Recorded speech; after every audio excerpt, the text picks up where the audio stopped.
dit la semaine dernière que la période du Romer était une période ambivalente. On avait un sentiment de progression, parce que chaque jour, on avance d'un cran, hein, c'est clair, toutes ces idées-là, et en même temps, un sentiment d'incertitude qui s'attache à ce qui n'est pas achevé. Autrement dit, pendant toute la période du Romer, on est à risque. C'est la même idée que ce qu'on avait dit, qu'il fallait pas boire entre la troisième et la quatrième coupe, parce que quand on sort d'Égypte avant d'arriver au Sinaï, il y a un risque. La troisième coupe, c'est la sortie d'Égypte. La quatrième coupe, c'est l'arrivée au Sinaï. Quand tu sors de Tôle, où tu vas aller? Est-ce que tu vas à la Yeshiva ou tu vas au Club Med? Pour employer un vocabulaire gentil. Cet sentiment d'inachevé, d'incertitude, il s'est manifesté, comme vous le savez, à un moment donné de l'histoire, par l'histoire de la défaite de Bar Kokhba, et qui était parallèle à la mort des 24 000 élèves de Rabbi Akiba. Et c'est à partir de ce moment-là qu'on a décrété cette période de semi-deuil. Hein? Rappelez-vous qu'avant Bar Kokhba, il n'y avait pas de deuil du tout, Bichlal. On avançait, on faisait le Romer, on préparait la gerbe, ce qu'on avait à faire à Shavuot, etc. Mais là, non. Si vous voulez, ce mi-deuil qui avait, c'est parallèle.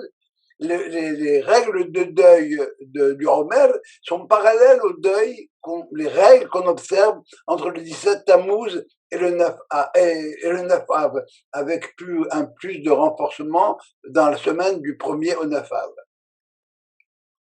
On se coupe pas, on se rase pas, on se coupe pas les cheveux, et on n'écoute pas de musique, on va pas en boîte, etc., etc., etc. Ça va? C'est bien ça. Quel est le lien? Eh bien, pourquoi ça n'a pas marché? Pourquoi ça n'a pas marché avec Bar Kokhba? Alors qu'en fin de compte, Rabbi Akiba, qui n'est pas n'importe qui, était l'écuyer de Bar Kokhba.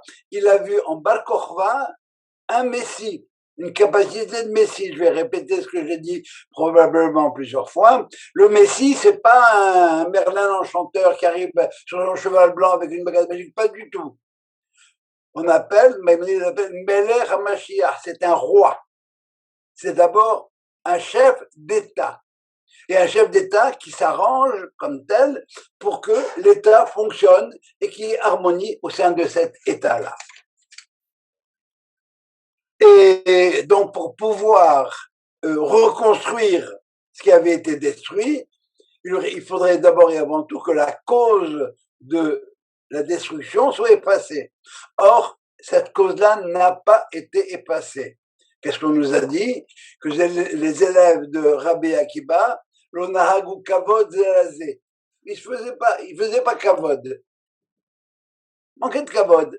Une façon positive de le dire, c'est que si je te fais kavod, c'est que je pense que tu es quelque chose de plus que moi, mais ils étaient tous au top. Ça, c'est une lecture. L'autre lecture, c'est qu'ils n'écoutaient pas les ordres.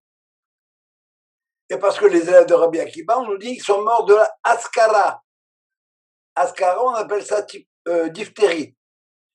Mais on a d'autres enseignements qui nous disent que c'était les élèves de Rabbi Akiba, il les a enrôlés dans l'armée.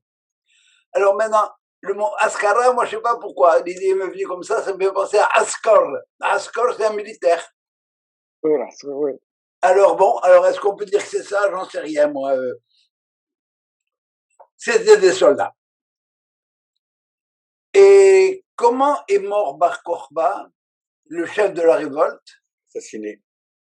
Je suis pas sûr qu'il ait été assassiné.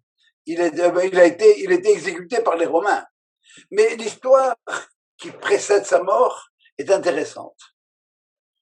Il y avait des rabbins qui n'étaient pas d'accord avec Bar Kokhba. Ils pensaient pas qu'il fallait faire la révolte qui a duré 3 ans. 3 ans de guerre pour arrêter l'armée romaine, c'est pas un cadeau, hein.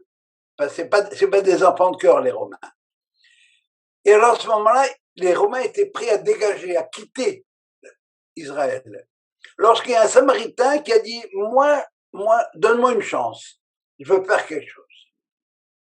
Qu'est-ce qu'il est allé faire? Il s'est faufilé dans le camp des Judéens, et il est allé voir Rabbi Elazar Amodai. Rabbi Elazar Amodai, c'est un tzaddik, bien sûr, on entend beaucoup de ces histoires dans le Pirkei Avot, on en lira peut-être. Il passait sa journée à jeûner et à prier pour que Bar Kokhba ne soit pas assassiné. Qu'est-ce qu'il a fait, ce bonhomme-là, ce Samaritain? Pendant que Rabbi Elazar est en train de prier, il est allé lui parler à l'oreille. Il lui a rien dit. On est allé raconter ça à Bar Kokhba en disant, fais attention, ton oncle, eh bien, je crois qu'il est de mèche avec les Romains. Il a fait venir le Samaritain, il lui a dit, qu'est-ce que tu lui as dit? Il lui a dit, si je te dis ce que je lui ai dit, César va me tuer. Et si je te dis pas, c'est toi qui vas me tuer. Alors, j'ai rien à dire. Mourir, il va mourir, il va mourir. Il fait venir Rabbi Elazar Amodai, qu'est-ce qu'il lui dit? Qu'est-ce que tu magouilles avec les Romains? Rabbi Elazar Amodai dit, je magouille pas, moi. Je passe ma journée à prier avec Dieu. Qu'est-ce que tu magouilles? Il lui dit, je magouille rien. Il lui a donné un coup de pied. Il a fait dégringoler. Rabbi Elazar Amodai était tellement faible qu'il en est mort. Voilà un peu ce Bar Kokhba, ce chef de révolte, celui qui veut être le Mashiach, qui donne un coup de pied à. Autrement dit, il avait peut-être de très grandes qualités, si vous voulez, de général, mais en termes de human being, c'était pas un modèle. Et dans les exemples que je viens de vous donner, ce qui est intéressant de voir, c'est que on est en relation avec la nation et avec la terre. Il s'agit de récupérer se libérer de l'impérialisme romain. Mais le diptyque peuple-terre, c'est un diptyque qui est connu. Mais Lag Baomer, c'est pas ce qu'on célèbre. Vous vous souvenez de ce qu'on célèbre à Lag Baomer? L'Aïnoula de Rabbi Shimon Bar Yochai. C'était qui Rabbi Shimon Bar Yochai? Eh bien, Rabbi Shimon Bar Yochai, c'est celui qui était anti-romain au bout, au maximum. La Gemara raconte la chose suivante. Je vais aussi, je me reconnais ça, je ne l'ai pas pris. Ok. Rabbi Akiba était en compagnie de deux autres de ses collègues et ils parlaient, ils discutaient et il y en a un qui était pro-romain qui a dit ils sont magnifiques ces Romains, ils sont extraordinaires. Ils ont construit des routes, ils ont construit des rues, ils ont fait des trottoirs, tout ce que tu voudras. Ils ont fait des bains, hammam, et puis ils ont fait des ponts. C'est une nation extraordinaire. Rabbi Shimon Bar Yochai entend ça, il dit, dis-moi, de qui tu te moques ici? Ils ont fait des rues pour y mettre des prostituées. Ils ont fait des bains pour aller s'éclater au hammam. Ils ont fait des ponts pour prélever des taxes. Et il y a un capteur qui est allé raconter ça aux Romains. Alors le capteur, on l'a nommé chef de délégation, c'est le premier qui devait parler. L'autre qui s'est tué, on l'a envoyé en exil, et on a condamné Rabbi Shimon Bar Yochai à mort. Il apprend ça, il va se cacher au Beth Knesset à la synagogue, avec son fils. Sa femme, tous les jours, lui apportait un pain, une cruche d'eau. Et à un moment donné, la tension se faisait de plus en plus forte. Alors il s'est dit, il a dit à Zoé, tu sais, ta mère, c'est une femme très bien, mais elle n'a pas, le terme c'est De'at Chochma, la compréhension des choses des femmes, elle est faible. Et étant donné qu'elle ne comprend pas les enjeux de tout ce qui se passe, si demain les Romains la torturent, on est foutu. C'est là qu'il est allé s'enfermer dans la grotte. Pendant 12 ans. Je vous passe les détails. Au bout de 12 ans, il ressort, et il voit un bonhomme en train de travailler la terre. Et il dit, qu'est-ce qui fait celui-là de s'occuper des besoins de ce monde-ci, ou de s'occuper de Olam Haba? Il devrait étudier la Torah. Et là où il posait les yeux, ça brûlait. Une voix est sortie du ciel et a dit, dis-moi, toi, qu'est-ce que tu fais là? Tu es venu détruire mon monde? Retourne dans la grotte. Il est retourné 12 mois parce qu'il avait une attitude rachat.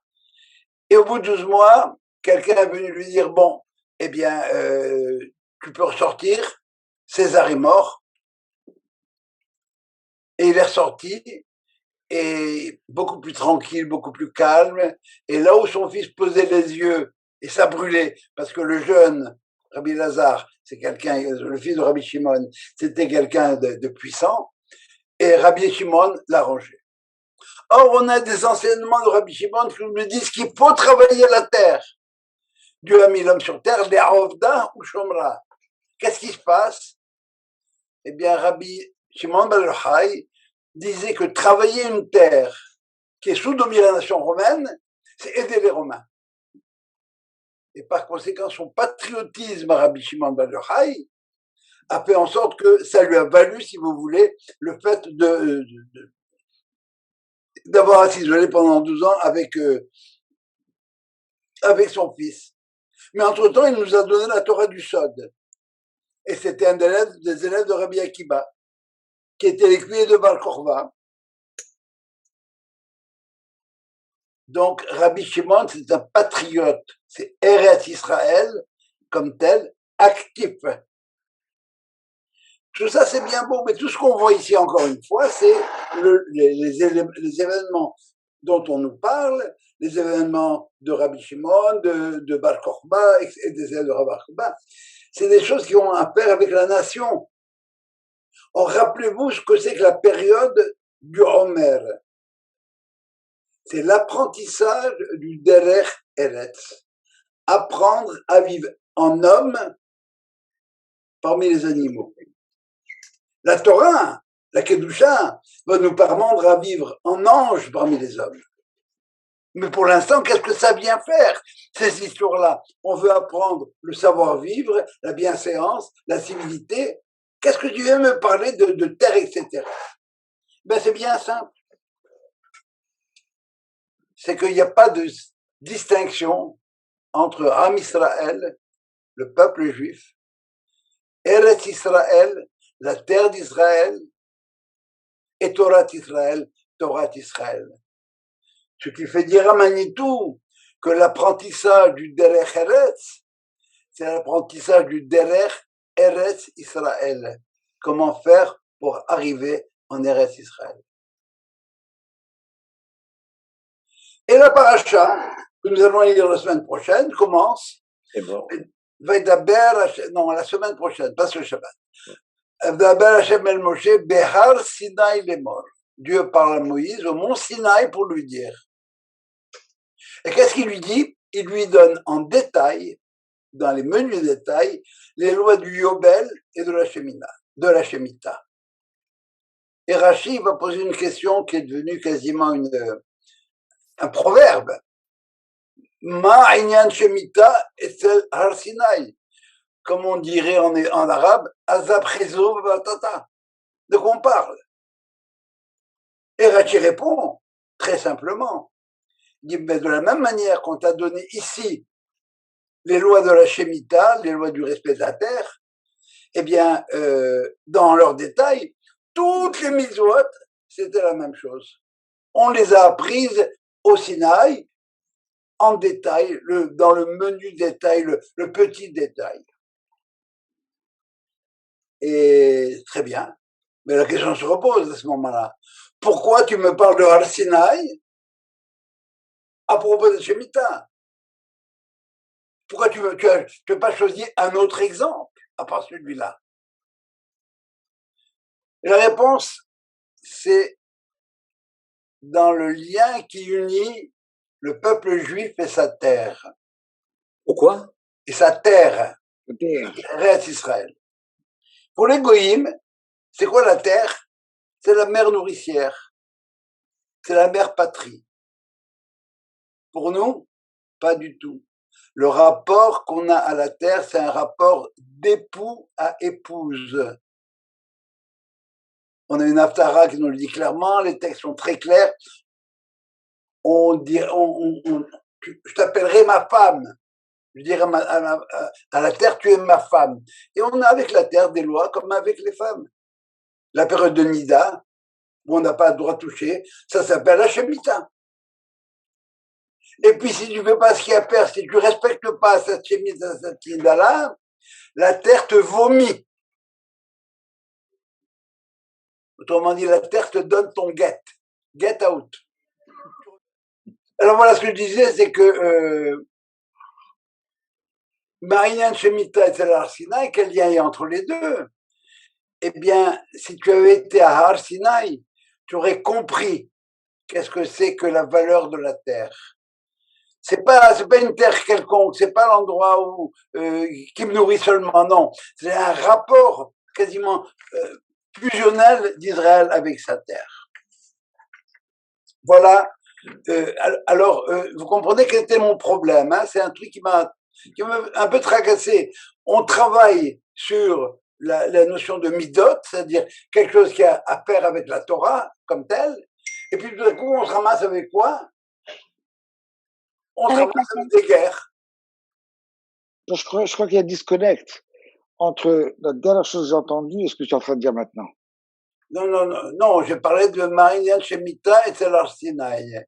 Non, avant que l'interruption, on était encore avec Bar Kokhba et avec le chemin de Bar Yochai. Non, je vous ai dit, Mazaprizo Batata. Pourquoi est-ce qu'on me parle dans la paracha de la semaine prochaine du lien entre la Shemitah et le mont Sinaï? Oui. J'ai dû rater quelque chose alors. Tu t'es assoupi un petit peu peut-être, non? Non, c'est perdu la communication. Non, j'étais là-dessus, c'est bien que j'étais là-dessus. Ok, alors continue, c'est pas grave. Alors bon, je reprends, je dis encore une fois que le lien d'Israël avec la terre, c'est un lien d'époux et épouse. On m'a dit, ça ne fait qu'un seul. Am Israël, Torah Israël, Eretz Israël. Pour bien illustrer l'importance de la terre d'Israël, rappelez-vous ce qui s'est produit au mont Sinaï. Dieu demande à Moïse de demander au peuple, est-ce que vous êtes d'accord pour prendre la Torah? Pour accepter la Torah, le peuple répond, Naase venishma. Ok, on embarque. Et après ça, on nous dit que le peuple était sous la montagne.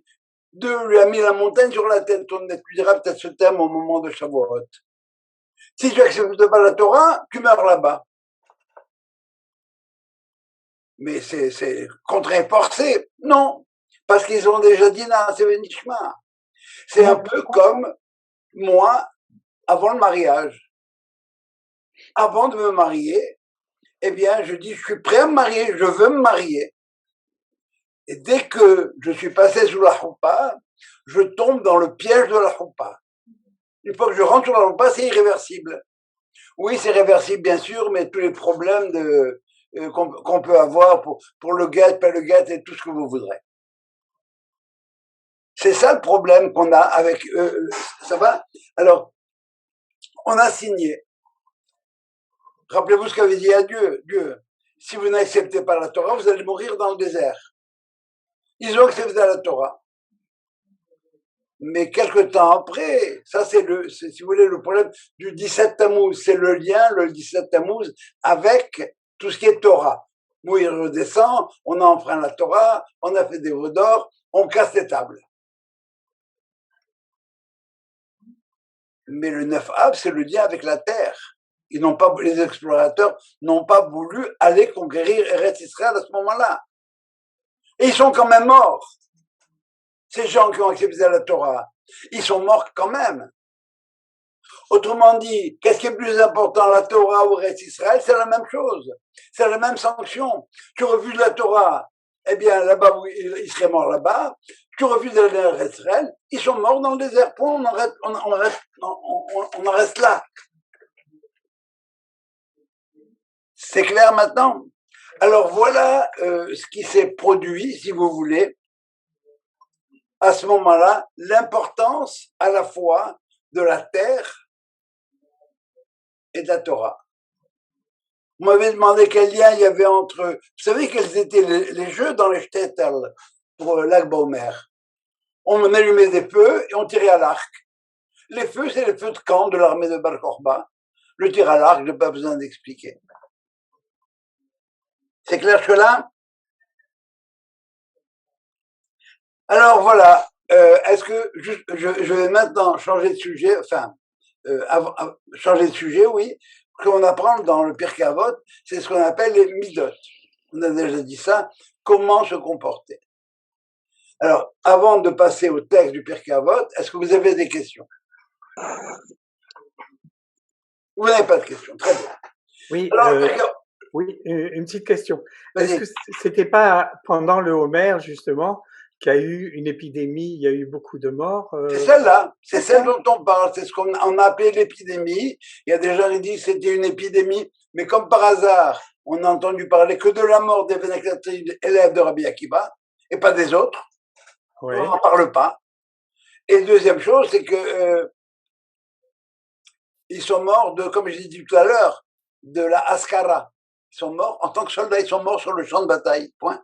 Ah, ok. Donc Non, c'était en même temps que Bar Kokhba. Oui, peut-être, probablement avant, mais on est dans le même, on est en 135 de notre ère. mais les 24 000 en même temps, ils sont pas normaux. Non, c'est pas, Alors, c'est pour ça. Ils sont pas morts one shot un jour d'un tremblement de terre. Pendant une période, il y a eu des morts. Mais pourquoi particulièrement on attribue ça à Tisha B'Av? J'ai jamais parlé de Tisha B'Av en parlant de ça. Ou à la destruction d'un temple ou quelque chose comme ça? Non, j'ai pas parlé de ça. Non, pas toi, excuse-moi, pas toi, mais ce que j'ai entendu. Non, mais c'est pas ce que j'ai dit. Ce que j'ai dit simplement, c'est Pas qu'ils toi. sont morts dans la période du Homer, rien de plus. Ça va? Ouais. D'autres questions? Là, il y a 2 semaines, on a traité déjà Moshe Kibel Torah Sinaï. Moïse a reçu la Torah du Sinaï, et pas de Dieu, parce qu'il n'y a pas de rapport direct de maître à élève entre Moïse et Dieu. Umsara Yoshua, il a transmis à Josué, de Josué aux anciens, des anciens, des anciens aux prophètes, et après ils ont transmis. Et maintenant on commence. Umbiim mesaruha le anche keneset agedola. Et les prophètes l'ont transmise aux gens de la grande assemblée. Ces gens de la grande assemblée arrivent à une période qui est la fin de la prophétie. Comme je vous l'ai déjà dit, c'est le passage de l'hébraïsme au judaïsme. L'hébreu, Ivri, c'est celui qui est capable de faire passer les gens d'une rive à l'autre. Et Abraham est celui qui est appelé Abraham à Ivri, l'homme qui est capable de faire le passeur, si vous voulez, d'amener les gens d'un endroit à un autre. Et Yehudi, de Ivri à Yehudi, dans Yehudi, vous avez le tétragramme Yud, Ke, Vav, Ke, mais à l'intérieur, vous avez un Dalet. Et Dalet, ça veut dire une porte. Le Yehudi, c'est celui qui est capable d'ouvrir une porte pour permettre l'accès à la compréhension de ce que représente le nom de Dieu. Pour entrevoir, si je veux dire, le nom de Dieu. Ce Dieu-là qui est absent, c'est la fin de la prophétie. Il n'y a plus de prophétie, on ne peut plus mal voir les choses, il n'y a plus d'idolâtrie comme telle. Mais on est passé de l'idolâtrie à la politique, qui est une autre forme d'idolâtrie en fin de compte. Alors cette occultation-là, est-ce que c'est vraiment un voilement ou est-ce que c'est une absence? Pour Haman, c'est une absence, Dieu est mort. On n'en parle plus. Pour les Bnei Israël, ça a pris du temps, ils ont un peu tergiversé, mais ils ont fini par comprendre que c'était simplement une occultation. On les appelle Anshe Knesset Hagedola. Pourquoi est-ce qu'on les appelle Anshe Knesset Agedola? Je vais vous lire un passage du Talmud qui nous explique pourquoi. Parce qu'ils ont, nous dit la Gemara, chez Haziru Hatara le Yoshna, ils ont ramené la couronne là où elle devait être. Alors, Moshe Rabbeinu, dans le Deutéronome, il nous dit, en parlant de Dieu, Ha'el, Dieu, Hagadol, grand, Hagibor, vaillant, Ve'anora, redoutable. Et c'est comme ça qu'on commence le Shemona Esrenu. Baruch Ata Hashem, Elohenu ve'Elohei Avotenu, Elohei Abraham, Elohei Yitzhak ve'Elohei Yaakov. Abraham représente Gadol, Yitzhak Gibor et Yaakov Nora.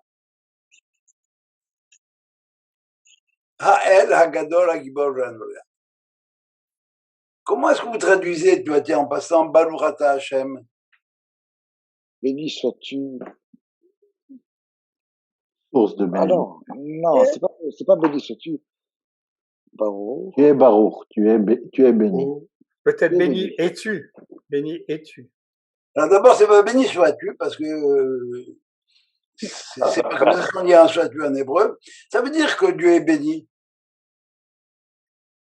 Que nous le bénissons. Ça veut dire c'est lui qui a, Qui bénit.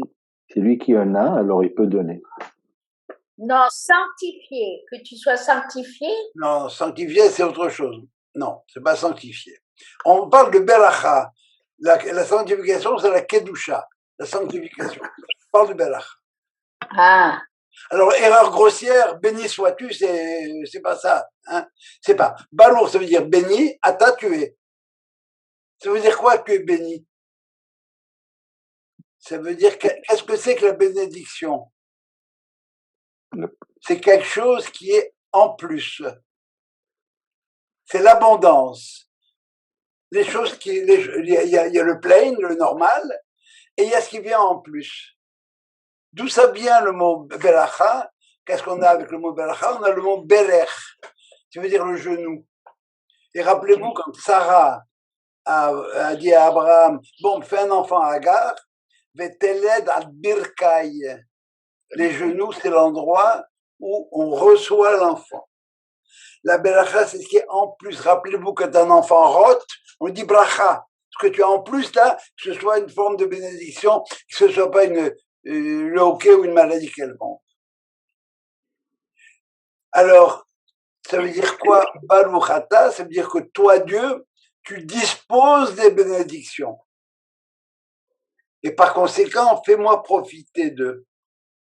Baruch Ata Hashem, toi, tu es source de bénédiction et tu possèdes plein de choses.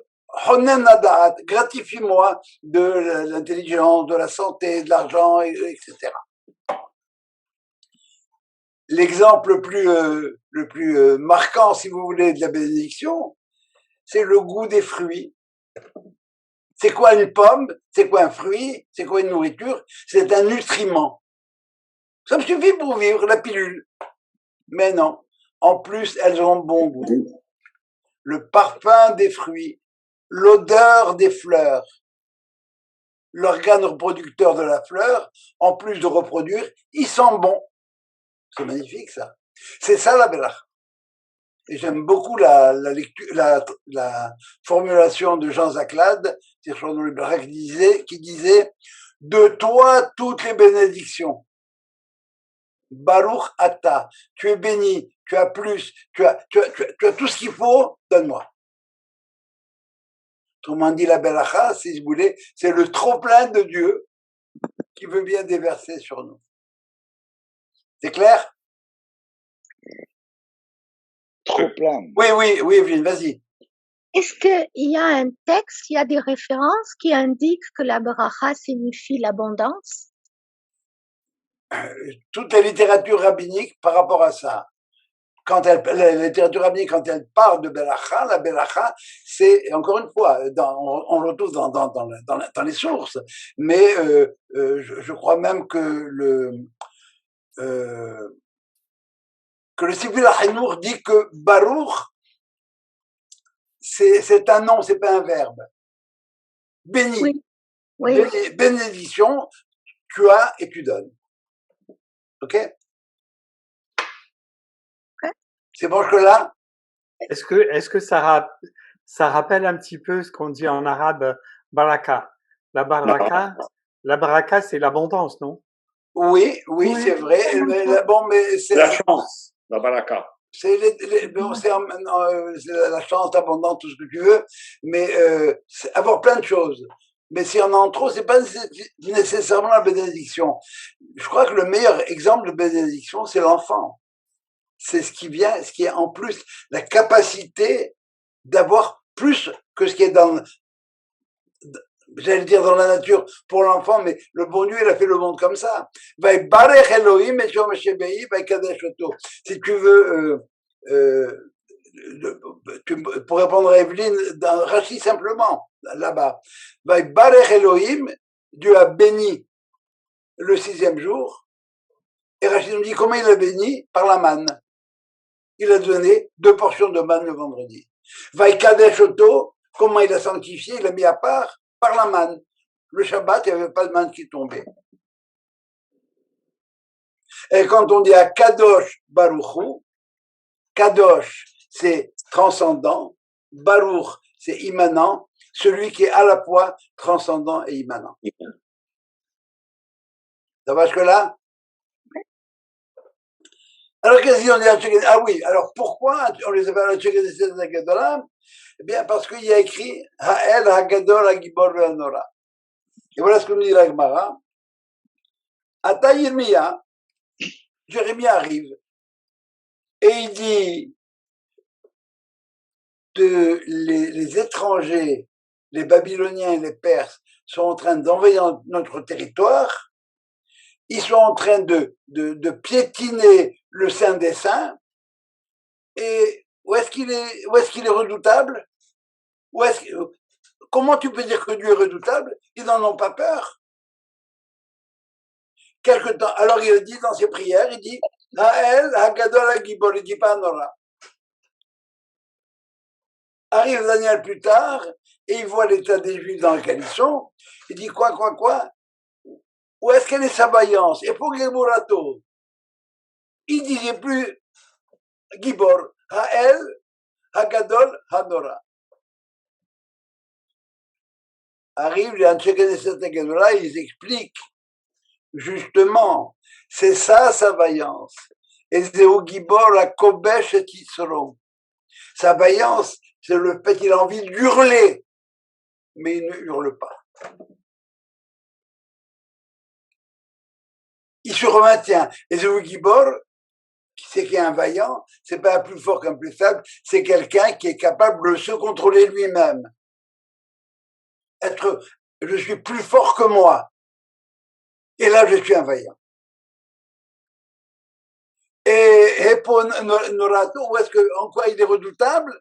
Ben, tu penses que si quelque part, consciemment ou inconsciemment, le monde n'avait pas peur de lui, comment est-ce qu'Israël aurait réussi à subsister dans son histoire? Et alors, par conséquent, ils ont remis les choses en place, ils ont ramené la couronne où elle devait être, ils ont été capables d'expliquer maintenant, dans le monde où la prophétie n'existe plus, la Torah au goût du jour. Trouver le sens de la lecture dans un monde nouveau. C'est ça, Anshe Knesset Gedola. Et c'est ça les Chachamim, c'est ça les rabbins, c'est ça le rôle des rabbins aujourd'hui. Ou bien ils sont capables de nous expliquer ce qui se passe sans avoir recours à des gematriotes, des trucs magiques, etc. C'est dans l'ordre du monde. Jusqu'à présent, on devait faire un travail en Égypte, on l'a pas fait. On devait faire la Shemitah dans notre terre, chez nous, on n'a pas été capable de le faire. Alors on va le faire dans des conditions plus difficiles, dans l'exil, etc. Est-ce qu'on est obligé de faire la Shemitah quand on n'est pas en Israël? Je n'ai pas le droit. La Shemitah, c'est la terre d'Israël qui se repose. Ah, d'accord, ok. Donc, tu peux cultiver ton potager l'année prochaine. Il n'y aura pas de problème. C'est valable seulement en Israël. Le lien, c'est avec Eretz Israël. Je suis marié avec Eretz Israël, pas avec. Ça va? C'est important cette idée-là. Hein, retenez bien ça. Le rapport d'Israël à sa terre, c'est un rapport époux-épouse, avec les responsabilités que ça implique de part et d'autre. Rappelez-vous ce qu'on avait dit, c'est qu'on aura les signes du Mashiach, c'est quand on saura que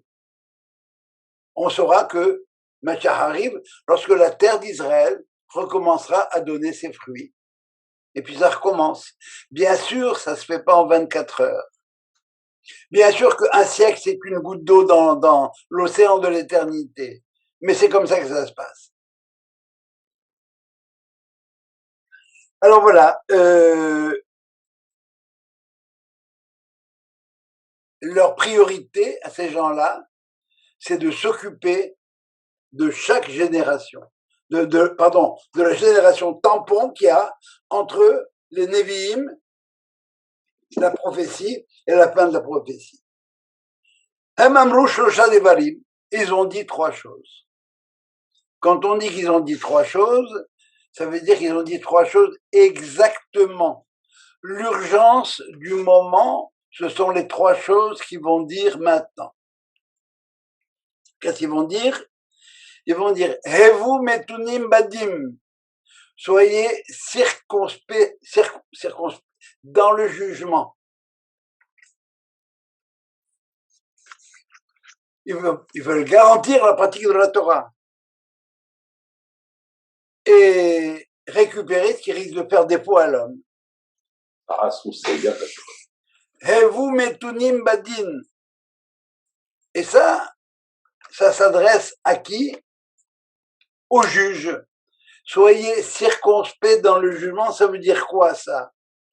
Si je m'adresse à des juges et que je leur dis, vous savez, vous devez juger, bien juger, attention, pourquoi est-ce que je dois dire ça? Bien parce que la loi est impersonnelle. Recherchez ce qui est juste dans la loi, pour ce cas particulier-là. Rappelez-vous le film The Star Chamber, si vous ne l'avez pas vu, allez le commander. C'est avec Michael Douglas. C'est un groupe de juges qui sont contraints de libérer des gens parce que, par exemple, on ne leur a pas lu leurs droits. Il l'a tué. Miranda. Mais Miranda. voilà, on le libère. C'est jugé en loi. C'est la légalité qui a primé sur la moralité. Et comme Sarah Halimi, ils ont jugé en loi. Même pas Sarah Halimi. Même pas Sarah Halimi. Non, ne me faites pas rentrer là-dedans, je vais m'énerver.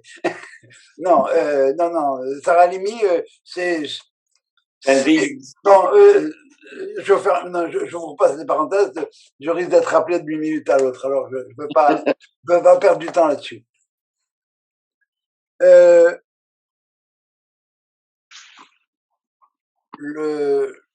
Et vous metunim badin, ça veut dire que vous ne traitez pas des cas. La notion de jurisprudence n'existe pas. Ah bon? Chez nous, la notion de jurisprudence n'existe pas.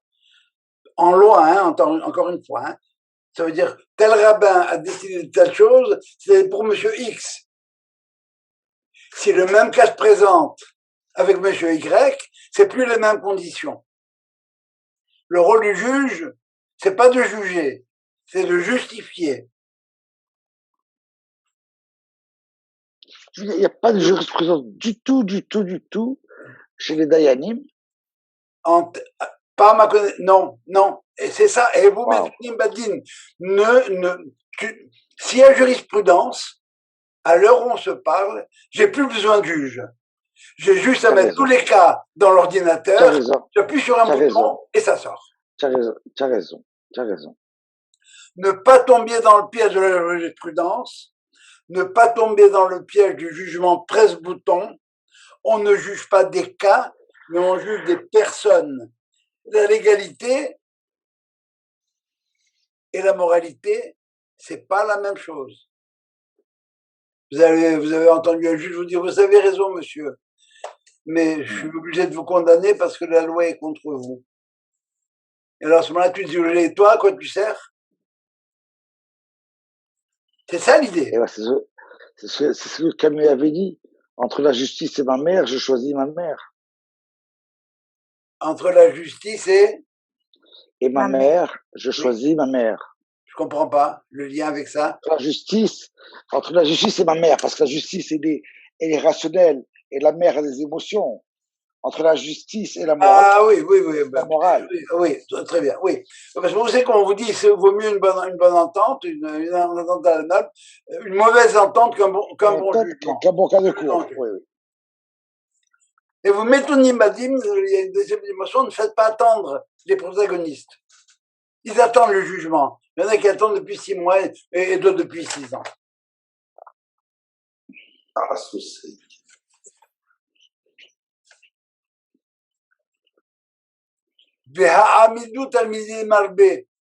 Faites beaucoup d'élèves. C'est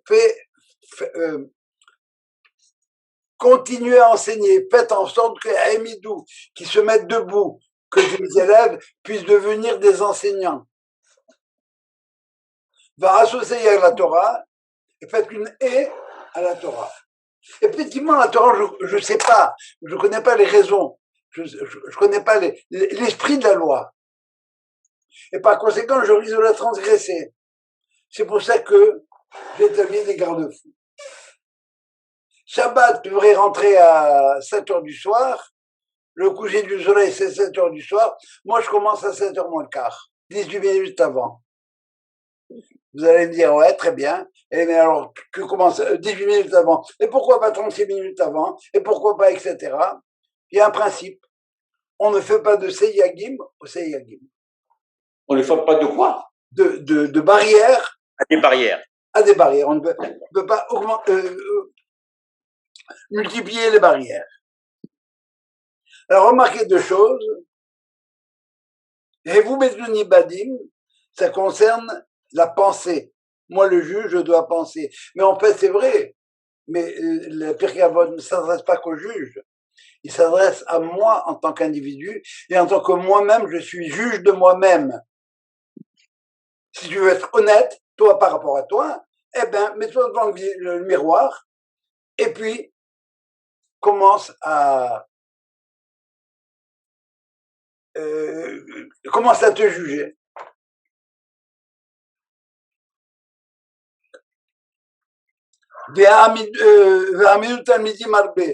Ça, c'est quand je pense, la pensée, ça va. Quand j'enseigne, je parle. La pensée, l'action. L'enseignement, la parole. Et Seyeg la Torah, c'est une action. Alors, on a encore Mahashava, Dibur, Maaseh. Mahashava, c'est quoi? La loi, c'est ponctuel, moi par rapport à moi. Par rapport à mes élèves, c'est horizontal. Et Seyag, c'est la dimension religieuse, moi par rapport à Dieu. Alors, je vais passer très rapidement dans les deux prochaines Mishnayot. Antignos, pardon, ça c'est Shimon Hatzadik. Et maintenant, il transmet à Antignos Ishoro, le deuxième. Il dit quoi donc? Il est tout seul. Et le s'occuper, lui, de l'individu, va s'occuper de ce qui se passe dans le monde. Et il nous dit la chose tranquillement. Le monde repose sur 3 choses. Sur la Torah, sur la Avoda, sur le culte, et sur la générosité. Et là, on retrouve encore les 3 dimensions. La Torah, c'est moi par rapport à moi, comment je l'intègre.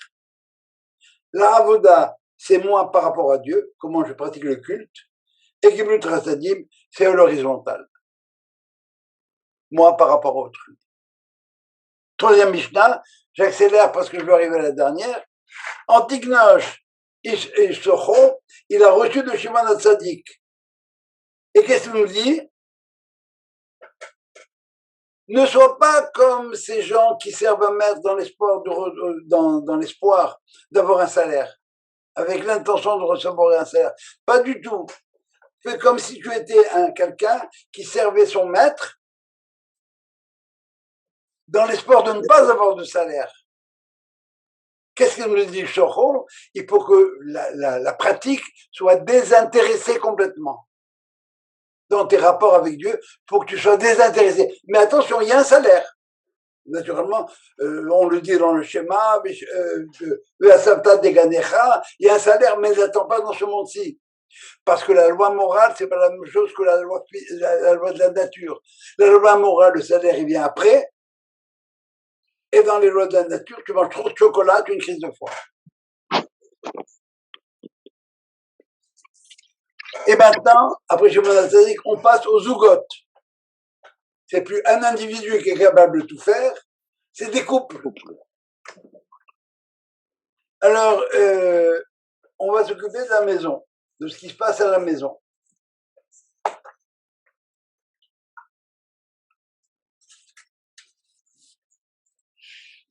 Alors, il y en a deux. Il y a Yosef ben Yohazel et Yosef ben Yohanan qui ont dit Yehi betecha bedvaad hachamim. Fais de ta maison un lieu de rencontre pour les rabbins. Tu n'es pas capable d'étudier la Torah, c'est pas grave. Amène des rabbins, ils vont étudier la Torah et tu vas entendre.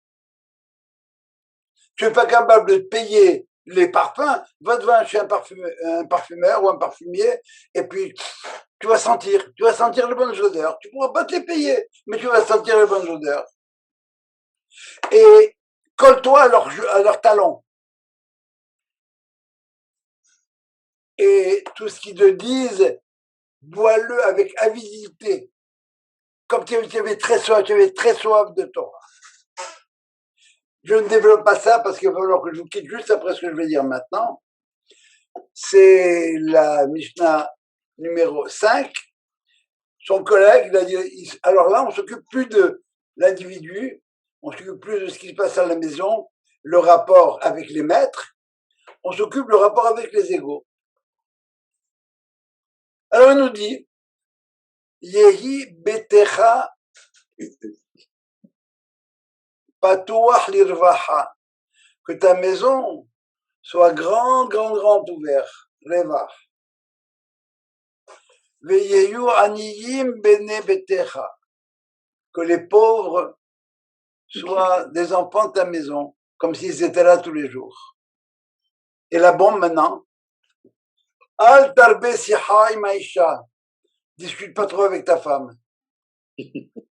On dit ça pour ta femme, mais à plus forte raison pour la femme de ton voisin. Et si tu ne fais pas gaffe à ça, eh bien, tu vas finir en enfer.